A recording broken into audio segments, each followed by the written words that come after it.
Hey guys, welcome to Nikz Sports Pod, episode 3, the special edition right here. Check out the new digs. New place, huh? We do clean up around here. And special guest today. Hello everyone. My friend Daz. Dazlan. Daz is a fellow football connoisseur. Your childhood friend? Childhood friend. Yes. Yeah. We've been talking football since we were young together. Yeah, oh boy. We could write a book. We always wanted to make a show since we were in school. So yeah, I mean, we tried some a few 10 years ago. We tried, we did. It was interesting, but now we've evolved. Yes. And next level, Next level, we here. So yeah, getting straight into it today. Lots of stuff to talk about. It's currently the international break, but the Premier League is set to start this weekend. We'll be talking about some topics related to that, and the recent list from The Guardian came out. Top 50 young players in the world released. It was quite an interesting list, and it also had a Malaysian boy, local lad, in that list as well. So repping the Harimau Malaya here, so that's a good thing. So that's like a list from The Guardian, right? Yeah, they release it every year. Yeah, every year, top 50 young players. And this year's all players were born in 2002 apparently. Yeah, like everyone in the list was like almost in 2002, right?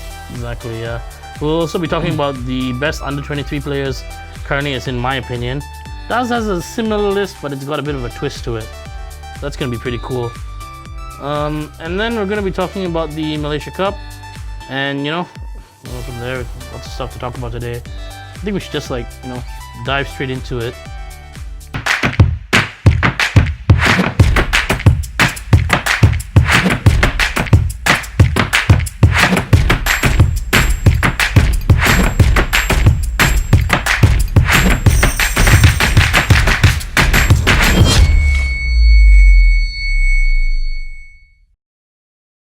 I'm gonna start off. So, unless you've been living under a football rock or something, City lost to Wolves, and Liverpool continued their 8-match undefeated streak, winning again against Leicester.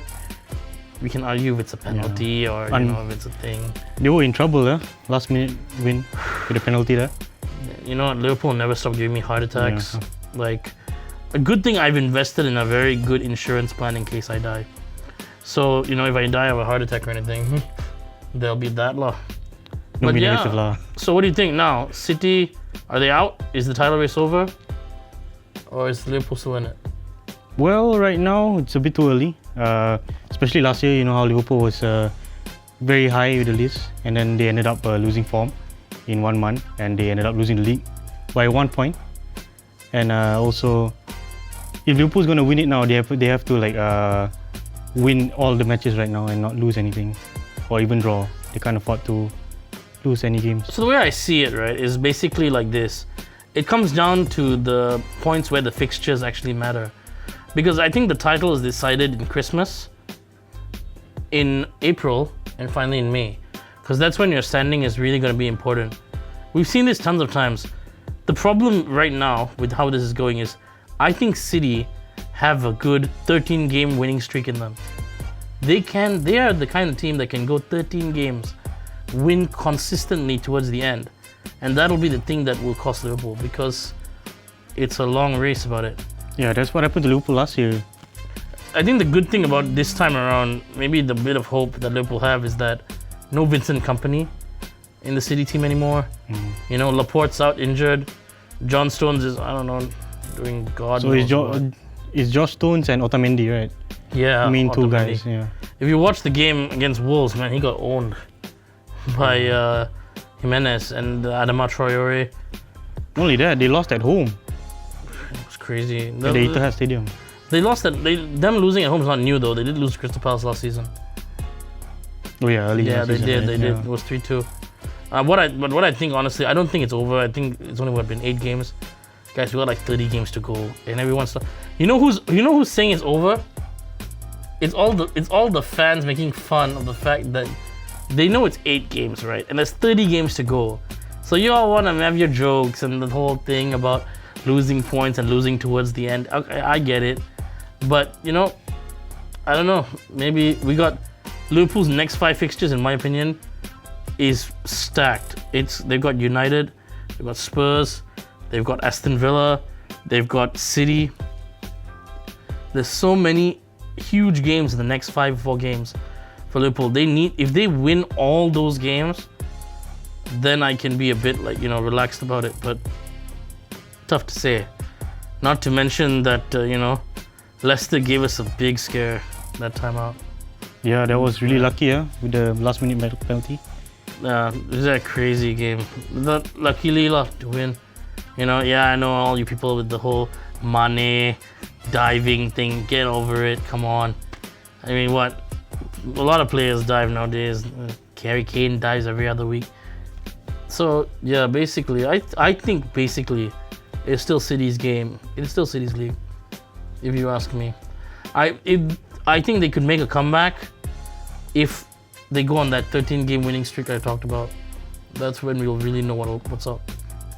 Yeah, and also Liverpool, the depth of Liverpool is not as strong as compared to Man City, right? The squad for Liverpool was not that big. So one injury can really screw everything up for Liverpool. One or two injuries away. Let's touch wood, no injuries, please. But then again, the international break's not doing me any favors, so no need to see. If you have to ask me right now, I think it's good that Sané is out. Laporte being out is good. Otamendi looks helpless, and they played Fernandinho in centre back in the last game. Yeah, an aging Fernandinho playing as a centre back. Yeah, that was the guy's what, 5'11"? By the way, 2 Asian people like all of us. Yes, 5'11" is still taller than us, but in the English Premier League, that's small. Okay, guys. Yeah, and he's 34. Like that's like miniature, and he's a great centre defensive midfielder. But I don't know what he is as a centre back, if you ask me. But Pep, he had his chances. He had the opportunity to bring in players. He brought in Rodri, who's been playing pretty, I think, okay. He's not been like amazing. He did score a few goals here and there, and a few assists, I think. Yeah, a few assists. He was mainly there to be Fernandinho's replacement. Yeah. So he's actually proving himself. Interestingly enough, apparently, according to some news outlets, Pep was actually targeting for Harry Maguire. He actually wanted Harry Maguire to be the centre-back that he was going to buy. The reason why was because they couldn't buy a foreign centre-back because their foreign quota was high and their English quota wasn't filled. So they didn't need an English centre-back. So his aim was to buy Harry Maguire, but as soon as he heard that United upped the bid to 83 million, he pulled out because City just were not willing to pay that much for. Yeah, he's the most expensive centre back of all time. Of all time, yeah. Yeah, currently. So yeah, we'll talk more about Harry Maguire later. But like, for now, I think I think them not getting Harry Maguire is probably a huge statement that number one, City are really not doing well in the centre back department, and number two, maybe there's just not that many good centre backs in England. Who is English right now? Yeah, homegrown centre backs. I mean, I think last season they tried to buy Johnny Evans. Johnny Evans is not even English for those people who know. He ended up in Leicester. Yeah, he ended up in Leicester. Who's not bad right at the moment. Yeah, pushing top 6, Top 6. Really good team, Leicester.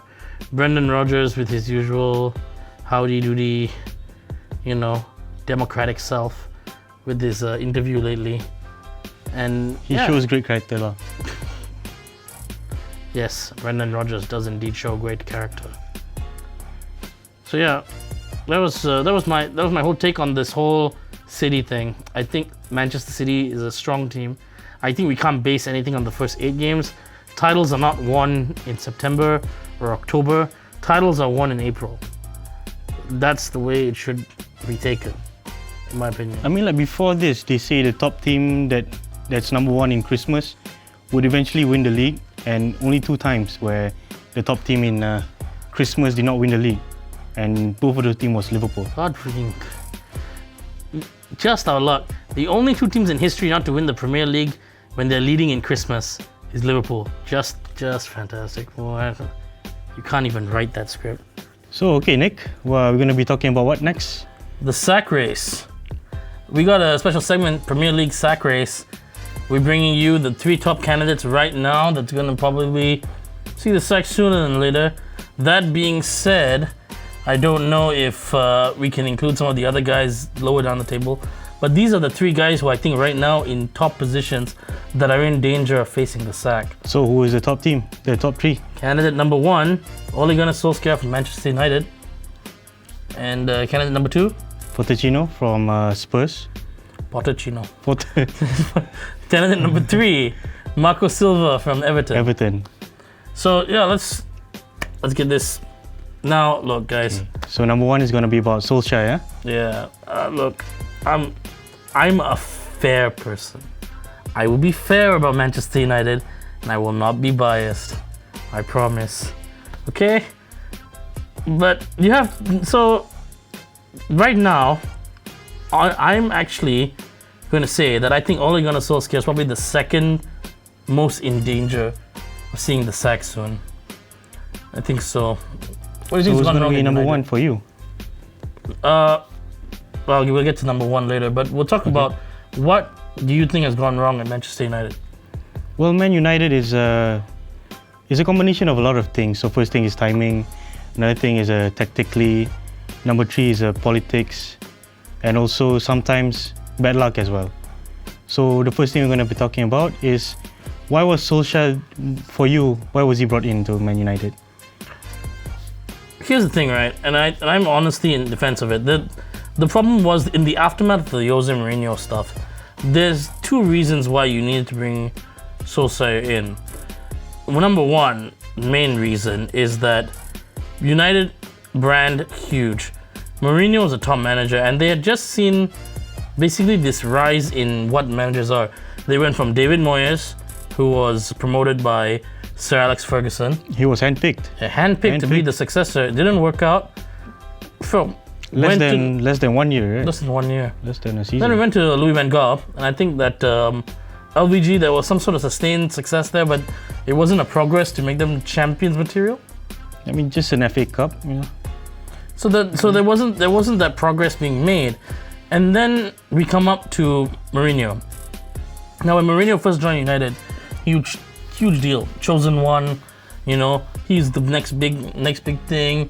You know, the successor, Sir Alex, the proper successor. Fresh from Chelsea, right? He just won. He just won left the league with yeah. Chelsea.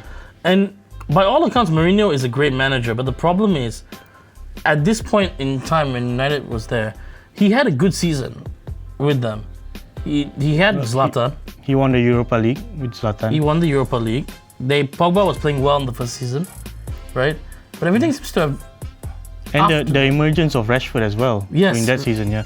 That's exactly Rashford coming onto the scene, huge thing. It looked like the future was secure. Yeah, 18 years old. Yeah, he He scored a brace against Arsenal as well, yeah. Yeah, like scored against us, Yeah. Liverpool as well. So I mean, fantastic player Marcus Rashford at that time. But I think what happened after a while, you sort of saw it go the other way because the brand had caught up with them. The brand had caught up with the football. I think sometimes this happens in some clubs. If you've seen the ethos of Real Madrid, everything's about Galacticos, right? Yes. But that has never been the Manchester United ethos. Galacticos and that style of doing things is not really a Manchester United thing. They've been known for solid development, clever purchase, and just getting the team togetherness within themselves. Like, they're Manchester United. Like they've got the class of '92 and all these things, and they've built from that '92 era and moved on. They've got the experts from outside. Gary Neville and all these guys, right? But then finally what happened was we've come now to this era where the footballer's brand has become a very all-encompassing thing. And I think that Pogba's brand image has soared in Adidas. Yeah, especially him after winning the World Cup. Yeah. And his brand image is on individuality now, right? He's very much about that. If you look at how NBA basketball players promote themselves, he's very much going towards that style of thing. But in football, the problem is you can't do that. And I don't think we can accuse Pogba of being lazy or not committed. I don't think that's the case. But I do think that he's clashed with Mourinho. I think that when he did clash with Mourinho suddenly realized that, okay, this is not going to work. number one, I need new centre backs. Number two, I need a forward that I want, And I think in his head he thought, okay, Lukaku, I've been down this road before. And you have to remember, Lukaku was very much also a branding thing because of the whole hype with Adidas. And then remember the mansion in LA, and they were doing the whole thing from there. Him and Pogba were meeting up to announce his move and all these things. And then the emergence of social media as well, especially with Pogba. It's been a really big impact. And guys like Jesse Lingard has his own YouTube channel right now. Yeah. By the way, big up Jesse Lingard YouTube channel. I think it's great, but from a footballer's perspective, it's probably not the best thing because, it's interrupting with this, it's causing friction, it's bringing unwanted attention. Let's not forget, we coming from an era in Sir Alex Ferguson who thought that David Beckham was so over his head, he threw a football boot at him. Ferguson threw a boot at David Beckham. Not only that, David Beckham, when he got bald, he was wearing a hat to hide it. I know, so you're coming from that to this suddenly, and then now you got Jose Mourinho, and Mourinho, don't get me wrong, Mourinho spent money, but by the time he came to that point, they were like, no more money, no nothing, you work what you have, we're buying you 2 players, the end of the story. And not only that, Alex Ferguson didn't have Ed Woodward, right? Like a director of football. So then we come to this now, why Ole Gunnar Solskjaer needs to be brought in. They need a feel-good story. I think that when Ole first joined, I'm pretty sure a lot of United fans were quite happy. And I thought, in my opinion, I honestly could say, look, you can't fault the Ole Gunnar Solskjaer tactic. You can't. Because look at what Frank Lampard's doing with Chelsea now. If you want to talk about their managerial careers, side by side, both guys have been managers at almost the same level, if you ask me. Solskjaer with Mold. Yeah. For a few years. He's won the title with Mold. So I'm just saying that, you can't fault it. And they were having a good run at the beginning, but it just caught up with them. The social media, the ego, the dressing room problems, and then you have a ownership that's more interested in selling the jersey than making a football team. Profit as They well. let Ander Herrera go, which I thought was a horrible move. Because Ander Herrera, to me, I don't know about his overall performances in every game because I don't watch every United game. But the games I did watch United play, he was a solid midfielder. Yeah, and he left on a cheap as well, right? Exactly. I think he left for He nothing. left, right? Like for free. Yeah, he didn't even cost anything to buy. So that's what. And then now you're looking. Fast forward all that. Ole's got a disjointed team. He thought that.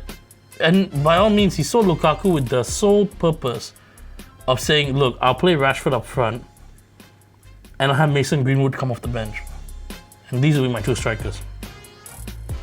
I don't know where Anthony Martial fits into all that, but I think even Anthony Martial could play striker. Yeah, he could. He could. He was playing as a winger most of the time now. But when every time he played as a striker, he would score. Yeah, and I think the plan was there. But the problem that you have now is they won their first game 4-1, right? Yeah, 4-1.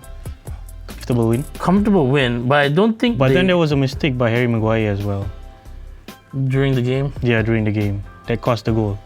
So from there, defensively, they may not be perfect yet. Yeah. Good. Yeah, exactly. Defenses take time to gel anyway.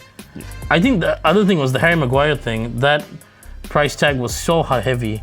Yeah, he's the all-time most expensive centre-back in history. They didn't do the investment where I thought they should have done.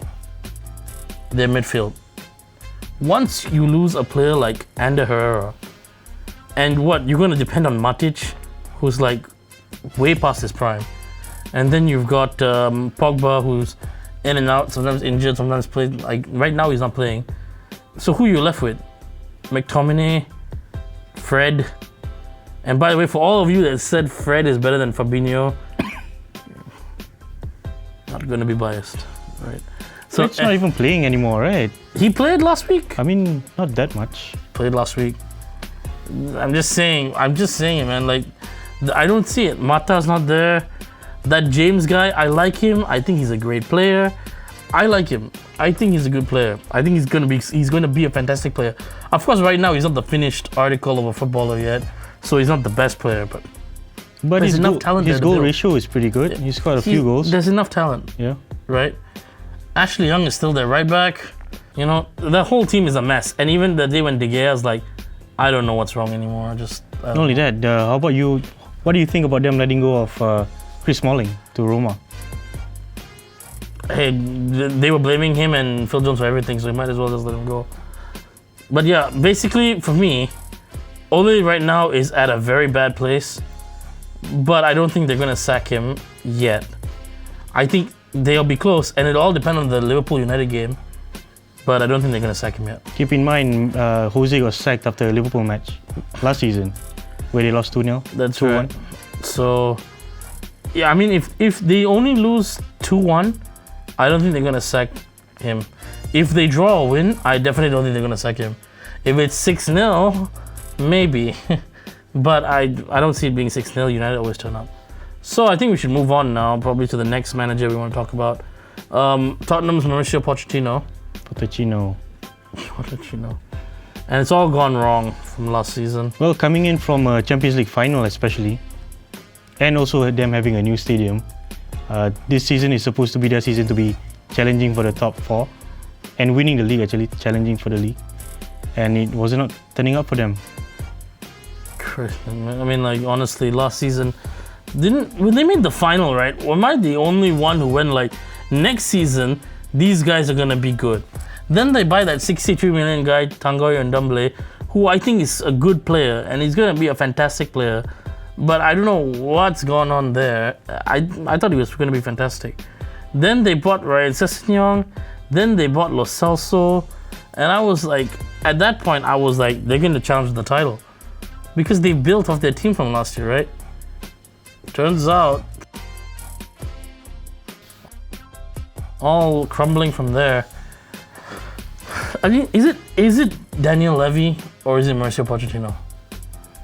I think like starting from last year, you remember Pochettino said that he has no power in buying players right before the Champions League final. I think everything started from there. So what he was trying to get the point across.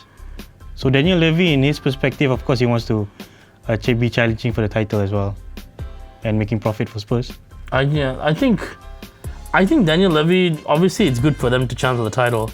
Obviously that Champions League money is still coming in. But I think this is the problem, right? And this is why I'm not in favor of moving to new stadiums if you're a Premier League team. I think if you're a Premier League team, you gotta stick with your stadium and renovate and build and, you know, fix it and make some additions to it, like how Liverpool's done. Because look at what happened with Arsenal. They had the last invincible season in Highbury, and they moved from there, and they have not challenged for the title, and their teams have not been that good. The reason is because I think when you do this kind of move, the motivation has just switched. Before this, when you were in Highbury, when you were in White Hart Lane, your goal was to win the title, win stuff, you know, play for the fans, you know, because that's where you're from. You're from that stadium. And then now you're moving to a stadium that hosts NFL games. Come on, man. I like the NFL and all, but you gotta be kidding me. Not only that, let's talk about a transition. Like when White Hart Lane was renovating, they moved to Wembley for like one season. And then only that, they moved to White Hart Lane. Yeah, they had their struggles in Wembley too. Yeah. This team has a lot of problems. Another problem is the Christian Eriksen, Alderweireld, Vertonghen contract issue. You know, Danny Rose doesn't want to be there. Harry Kane is in La La Land. I don't know what is going on with him. And that midfield, other than Ndombele, they all Dele look Alli, you know what? Del Ali has He really become dropped so this irrelevant. season. I forgot he was even here. You know, like what? Eric Dyer as well. He's gone this season. So, coming down to it, what do you think? Poch sacked or not sacked? Well, I think it's either a sack or he would resign. But I think he will be sacked mainly at the end of the season. It won't be in the middle. I think, honestly, I put him in the sack race, but I don't think he'll be sacked at all. I think he'll walk. he's. I think they'll call it like mutual resignation, Mutual consent. Yeah. consent or whatever. And they'll call it. They'll do something, but I think he'll leave and do what he wants to do because he doesn't look like he's in it anymore. Yeah. That's That true. being said, if they win the next game, he's off this list because they're going to go on some like 8-game winning streak after they sort their problems out. But Yeah, but if he is going to be sacked, I think it's going to be at the end of the season. They're not going to be doing that in the middle of it. which brings me to my third candidate on my list, and I am not at all disappointed to say, look how bad Everton is doing again. Marco Silva, oh boy. You know what the funny thing is? You know what does? I think they should have a trophy for the transfer window. Oh, why is that? Yeah, you know what you should do? They should make a trophy, give it to the winners of the transfer window, and say, here you go, you won the transfer window. Because every year, that's the only title I see Everton winning. But they did spend a lot last season and this season. And that's the thing. This season, they bought Moise Kean. They kept the majority of their players. They added Fabian Delph in there, who by all means is a very good utility player. He won the title with City. He's still an England international as well. Huh? So, I mean, like... Not only that, Moise Kean bought him from Juventus. Exactly. Juventus was willing to sell him. Yeah. He was like supposed to be the next big thing in Italy as well. What has Marco Silva done wrong there? I think it's all about tactics for him. Tactics? Yeah, because even Moise Kean is not even playing that much.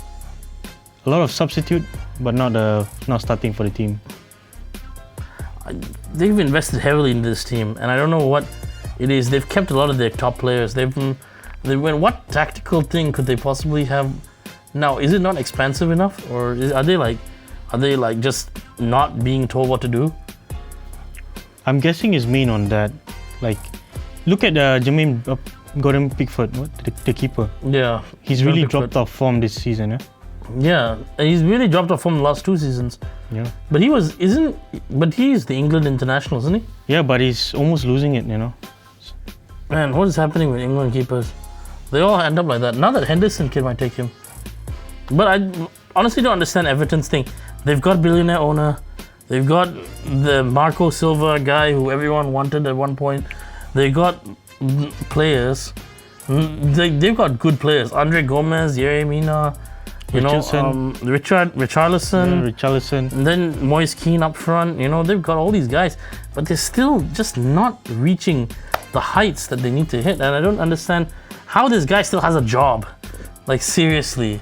If I put this much money into something, and if you don't see any progress for 2 seasons, then again, it's only 8 games. Maybe they need to give him more time. Should they give him more time? Well, we're currently right now, I think January is the maximum. You think January? Yeah, if he loses like 3 more games on the bounce, he should be going. I think because they have a very solid squad. They're all international players as well. Exactly. Richarlison won the Copa America as well. By all means, look, let's contrast this. Everton, Leicester. Leicester has spending almost the same amounts. Leicester has lost Harry Maguire. And how is it that Everton has dropped this much without losing players? It's not explained to me. If it sounds like a manager thing. I think he's gonna get sacked soon. I think so. So, like I said, the guy who I think is most likely gonna get sacked is Marco Silva. Yeah. Same with me as well. Second is probably Ole Gunnar, and third is Poch, because I don't think they are going to go out of their way to sack him. I think Pochettino will walk away, but that's more of a when rather than if. But do you think he will walk out? This season he will walk away. Like early in the season, after January? Hard to say. It depends on the results. It could turn. I think for me is depends on the January transfer. Will he be having funds to transfer or not? Yep, we shall see. Next topic, we're going to be talking about potential for the future in football. So, The Guardian, right? Every year they release their top 50 young players of the coming time. So basically, every year there's a different list of 50 top young players. And this year's list were all born in 2002. and there were 50 people on it. So I thought it'd be interesting, under 23 players in the world right now, who I think are the current top 5. So keep in mind, guys like Phil Foden might not be on this list because he doesn't feature very regularly for City. I know he plays Champions League games, I know he's there, but yeah, some of these guys are not in it because they don't play for their first team regularly, in my opinion. So more or less, you're not gonna include the potential players. You're gonna put like first teamers. First teamers. Yes. I prefer first teamers because that's the best of the under 23, if you ask me. So starting off at number 5, I think he's been a quite an interesting story. Hakimi, Hakimi, and he plays for Borussia Dortmund. Currently, he's on loan with from Real Madrid. Real Madrid loaned him into Dortmund, which they are definitely regretting right now because Marcelo looks terrible. So and he's been tearing it up, scoring goals for Dortmund. He's played regularly. He looks like a world-class talent at that position, and he's a very strong fullback. I think he's going to be a big name in years to come. At number 4, I like to say right now, currently performing also at another high level, and he's playing for Atletico Madrid. Most expensive 19-year-old ever, João Felix, and João's the heir apparent to Cristiano Ronaldo. He didn't really have the best start to his La Liga career, but I think now he's getting there, and soon he's going to be one of those guys who we're going to hear a lot about in the same breath. I think this guy could be a Ballon d'Or winner by the age of 23. He's only 19 now, by the way. And at number 3, I think playing really well right now, performing at a high level for his club. I think he's only going to get better from this point forward. It's quite shocking that a player like this, oftentimes when you look at it, you can see that it's easy for players like this to go under the radar, I think. But he's performing well, I think. And that's Kai Havertz, who's playing for Bayer Leverkusen. German star, 19 years old. Liverpool want to buy him. He's scoring goals in the Bundesliga, and he's just played phenomenal so far. So I like him a lot. I like him. At number 2, we have Jadon Sancho, tearing up Borussia Dortmund, superstar. He had a good first season. Now he's on his second season, and he's still only 19. It's crazy. These guys are gonna be a star, like rising up there. My only question about him is, can he do it in the Premier League? And I hope eventually he does come to the Premier League. And at number 1, the undisputed king of under 23 football right now, no one can doubt it, Kylian Mbappe.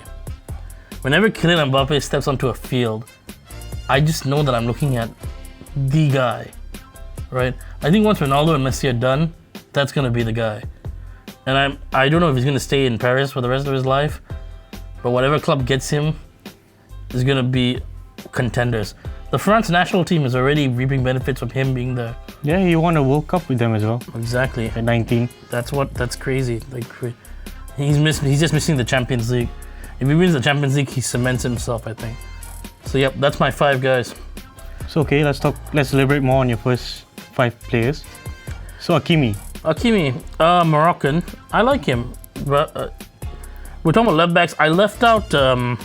Look, I'm gonna admit here, there are really good players right now who I couldn't put on this list. Guys like Marcus Rashford, who I think is a very talented player, and right now he's in a bit of a dry spell. he's still young. Yeah, keep in he's mind, young, 20 years old. and he's playing regularly.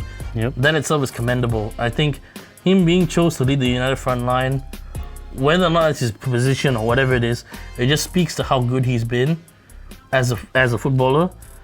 And I think if he finds his right position, he'll be on this list. It's just a matter of finding it. The other guy who I wanted to put on, but I just couldn't put him in front of these guys, is Trent Alexander-Arnold, who I rate very highly, of course. And I think Trent is a guy who's performed at a high level so far. Yeah, winning the Champions League, almost winning the Premier League as well. And being one of the best fullbacks in terms of assists. I think in the Premier League, he's been fantastic. So, I mean, but the problem is recently he's been in and out. Don't know what's happened with him. But I just think Hakimi's been on a better trajectory than those guys. He's scored. He's on fire right now. If you watch Borussia Dortmund, him and Sancho have been blazing. And I know there's a lot of Bundesliga guys on this, but that just proves the Bundesliga play a lot of youth players. So he's more on the attacking side of wing back. He's coming up a lot. A lot, yeah. He's practically a winger on that team. So okay, he's currently on loan. Do you think he will be playing first team next season? I think if Zidane comes in January and he sees that Hakimi is still playing really well, he'll call him back. I think he'll have to. With the way Madrid need a left back right now, they need him. Especially Marcelo being old already. Yeah, exactly. So he's also Champions League potential as well. Yeah. Champions League player. So I heard you got a list, Daz. Let's talk about yours. So okay, my list is a bit different from yours. My list is going to be first teamers from next season. So there's 5 players. So the first player is going to be, have you heard about Aaron Hickey? Yes, I have. Aaron Hickey of Hearts. You know, actually, he scored a winner against Hibernian this last weekend. Yeah, it was pretty good. Pretty shocked you went Scottish League there. Yeah. But he was in the top 50 list. That's amazing. Yeah, he's only 17 this season. So okay, he plays for Hearts and centre back, the next big centre back in Scotland, and he has a very good leadership quality to him. So I think next season he's going to have to be a first teamer, but on the condition that in order for him to fully optimize his potential, he has to go to a top flight team, but in a bottom side of a top flight team. So let's say someone like Bournemouth or a Brighton. Let's say he can't go to a top 6 team right now. Like if he goes to Chelsea, I don't think he would shine because he has to be playing maximum a lot of games that's gonna build around him as well. So next season he has to be at least in a Bournemouth, I think. So second is gonna be from PSG. Have you heard about him? I mean PSV. Mohammed. PSG. Sorry, PSV. Mohammed Heighton. Yes, I have heard of this guy. I buy him on FIFA. Yeah, he's an attacking centre mid. He's actually playing first team football for Paris. PSV. He is playing first team for PSV, first teamer this season, and he's having Champions League and experience already at age 17. So next season, it's either he stays at PSV, or I think he could walk into any top 10 teams. So the perfect team for me is Spurs. So he'll be pretty good. Let's say that Eriksen will leave next season. He'll be very good to come in and replace him straight away. He can be playing first team straight away. So not a squad player as well. Nice. So third one is from LA Galaxy. He's American, but he's Mexican by race. He's currently being mentored by Zlatan Ibrahimovic. He's actually playing first team as well for LA. I find it very hard to believe Zlatan can mentor people. I mean, he's learning from Zlatan lah. The Church of Zlatan. Yeah. So he's a striker. His name is Irfan Alvarez. Okay. 17 years old this year. He's playing a good amount of games for a 17-year-old at the US League, the MLS. And I think next season he should be playing in England or in La Liga as well. The interesting thing about these American-Mexican footballers, do they make that next step from the MLS? A lot of the young players, I think you can find are American. Yeah, especially now. A lot of good young players. And I think that's interesting testament to the program they have there, how they're more open to letting their players go and play in countries like Germany. I think it's really cool that you have Alvarez on this list. He's a pretty good player. Not only about Germany, let's talk about another Man City legend. You remember Claudio Reyna? Yeah, I know. His son is playing for Dortmund. Yeah, Giovanni Reyna.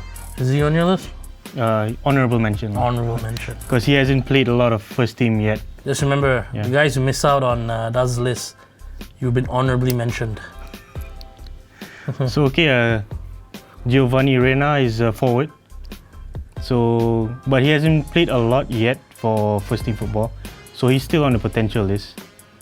So next is going to be, maybe you heard about him, from Roma, Riccardo Calafori, who is a left back and could play as centre back. He got injured last season, but he's still young, 17. And keep in mind, he has the same agent as Paul Pogba and Zlatan, Mino. For those of you who watched my earlier shows, this is Reniola. Yeah, Reniola. The guy I told you about. He's notoriously famous, that guy. Okay. Yeah. So he has the same agent as them. So he might be pushing him to be the next big thing. Probably not might. He's probably going to be pushed as the next big thing. But he's the next generation of Roma-grown players that might be the next Daniel De Rossi or Totti. He might be a one-man club. So in this day and age, we are not going to see a lot of one-man player anymore, right? He might be. I'm hoping for that. But in terms of his potential, but he got injured last season, let's keep that in mind. So how that affects his potential, we don't know. But if it goes to mine, he might be the next best fullback that can play as a centre-back as well. Nice. So like a Paolo Maldini style. So another one, last one, will be Adam Holzak, who's a Czech Republic player. I've heard of this guy. Yeah, he's 17 and he's already playing 32 first-team matches. What team are you playing for? Sparta Prague. Sparta Prague. Which is the champions of Czech Republic. Man, if you were around during that 2000 era, Sparta Prague used to be in the Champions League a lot. Yeah. With all those games. Yeah. It was quite interesting. Holzak looks a good striker. He's a winger, yeah. Yeah, he's good as forward player. I just didn't... He's like that Pavel Nedved kind of player. And I think his next move, he has to go to Italy. Specifically, he can walk into any top 6 club. But I think he should go to Roma. I think it's interesting that we're seeing a lot of these like Slavic players based in Balkans and Slovenia. Czech. We see them move around a lot. Yeah. And I think this guy. I think though for this kind of guy, and it's interesting that you brought him up because to the point where even I know this guy. Yeah. You know, like that's the crazy part. His potential is in all the games as well. FIFA, Football Manager. So that's how I know him so well. Yeah. So yeah, that's your list. So okay, one more. One more player is going to be a French guy. His name is Lucien Agome. He plays for Inter Milan. Okay, he's the only player currently that in my list that he was actually bought by Inter Milan. Before this, he was a Scanshot player last season. But because of his Under-17 World Cup run, he got bought by Inter Milan for 4 million, which is not bad. He has not played a single match yet for Inter Milan, but he is a defensive centre mid. So he's going to be like a Paul Pogba, or he might be even better. Or essentially, he might be a Patrick Vieira. He's a holding kind of guy. Does he have to be French? Don't the French have enough? Yeah, he's French and African. Christ almighty. It's never ending with the France national team. Like, they always get the best players. Like, it seems like this entire generation is French. I think there's a good reason for that, but we'll talk about it another time because, like, we can go into a whole 1 hour segment on that. Christ. Okay, yeah, that's your list. That's pretty impressive, Dazlan. I like your list. Yeah, thanks, man. I like Mohamed Itaran as well, the PSV guy. I think he's going to feature a lot. PSV is so well known for developing those talents that go on to be top club players. Yeah, especially the Dutch. Yeah, the Dutch league. Ajax is one, PSV is another. Yeah. Yeah, so that's really impressive. So that's me and Daz's list. If you have your own list, please put it down below in the comments section. I welcome you to do your top. Yeah, don't be shy. Players, yeah. Top upcoming players. You want to do it like Daz, the next gen of starters, or the current gen of starters like I just did. So, you know, why don't you share with us what you think, who you think should be on the list, who should be off the list. You know, if you have another name you want to bring up. So we want to dive into the next part of this now. And this current generation of top 50 players is so unique. It's really unique this time around because for the first time in so long, there's a Malaysian player in it. Wow. What's his name? Luqman Hakim. So Luqman Hakim comes from the Malaysian government's project of Mokhtar Zahari Centre in Gombak. It's the National Football Developmental Program. NFDP, I think it's called. So it's not a traditional club kind of academy. No, so it's a program essentially. And, I've seen this kind of program done in Canada for basketball, where they bring out their top youths in Canada, put them in an academy sort of setting. Then when the NBA draft comes around, they draft them from the academy. I think it's really interesting. So this Luqman Hakim guy, story time. I first watched Luqman Hakim in the tournament, under 16s, under 17 tournament that they had, the Asia Cup. Asia Cup, which they won. Yeah, so basically that tournament was quite an interesting thing because it had a lot of young players in it. And I saw Luqman Hakim basically tear Australia to shreds. He was playing such a good game. His finishes were fantastic.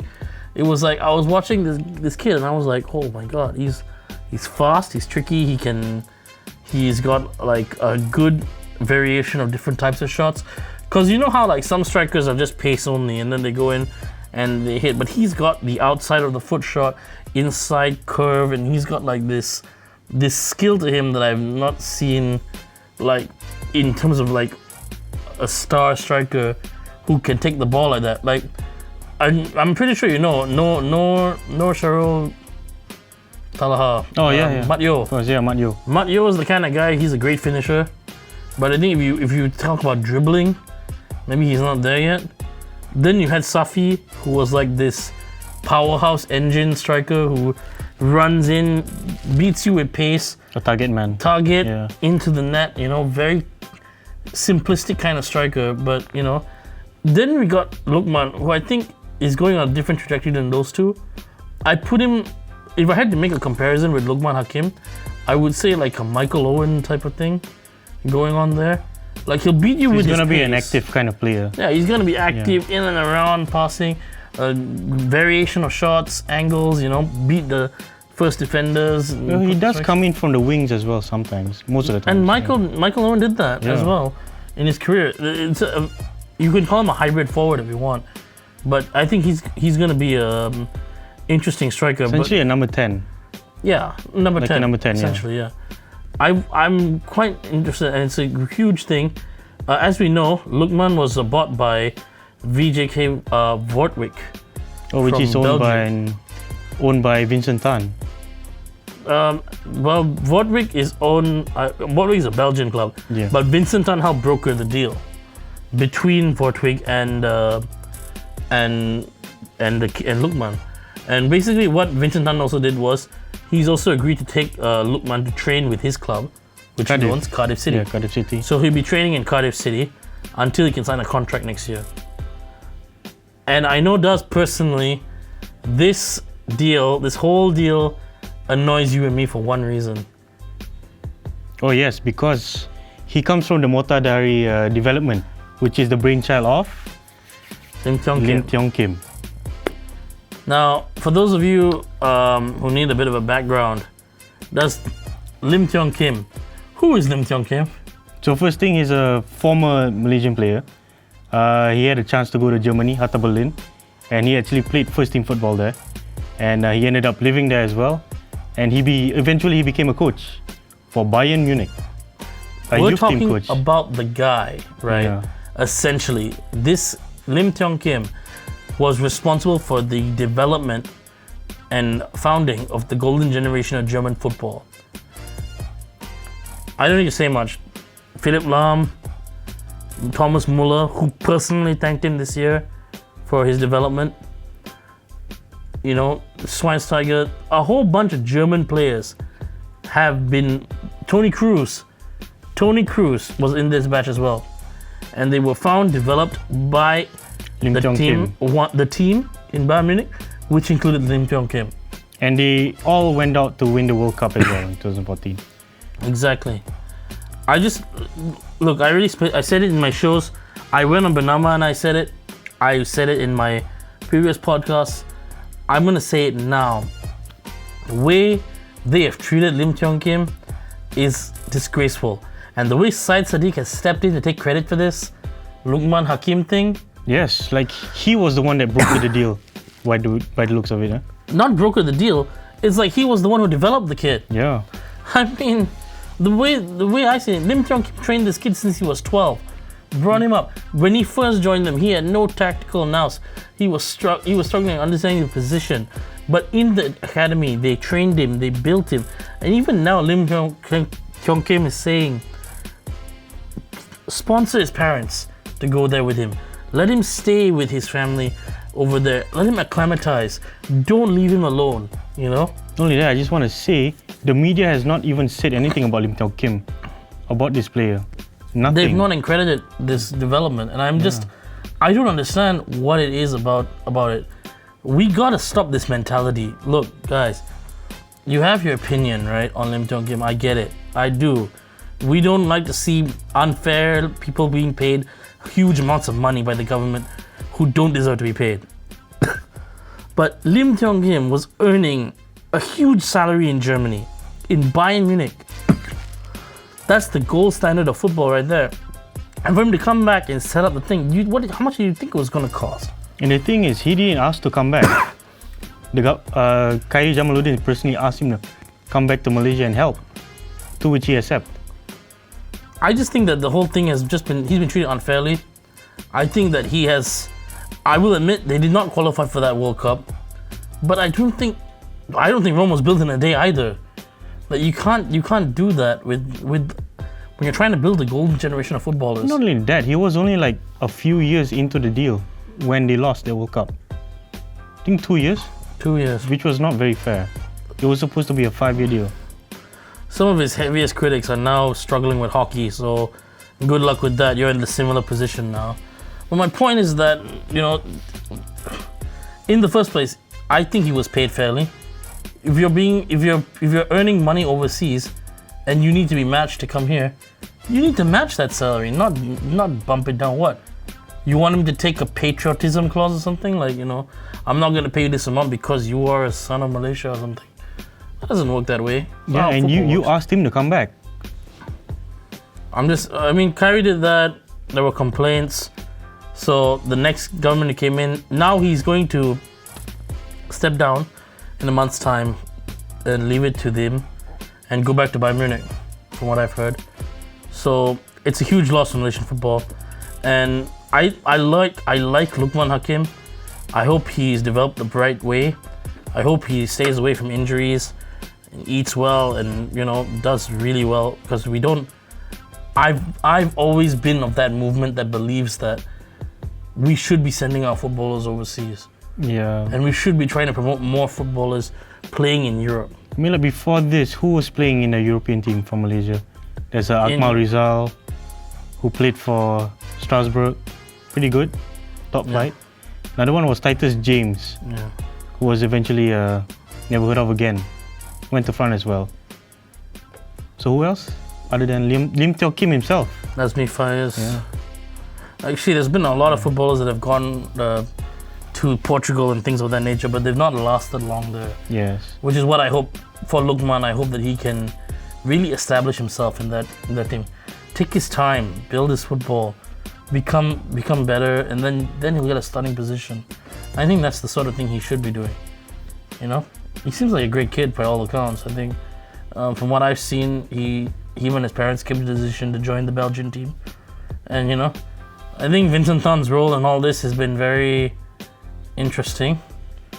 I don't know exactly what's going on there, but I think that it's a great marketing thing. I think him being in overseas football is good for Malaysia, and I look forward to seeing his development, really. Right, so that's all the time we have for today. I think it was a great show overall. Daz, what do you think?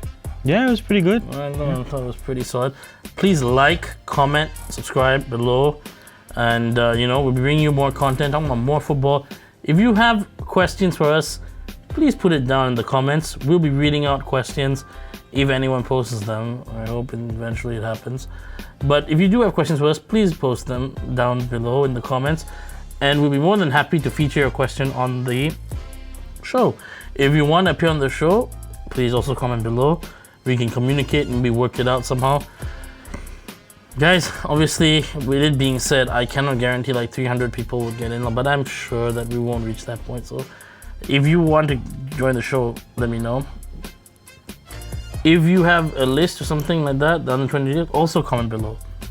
And like, very important that you like and subscribe, guys. Don't forget. So I think from us here at this undislocated location, have a good day, guys. See you there.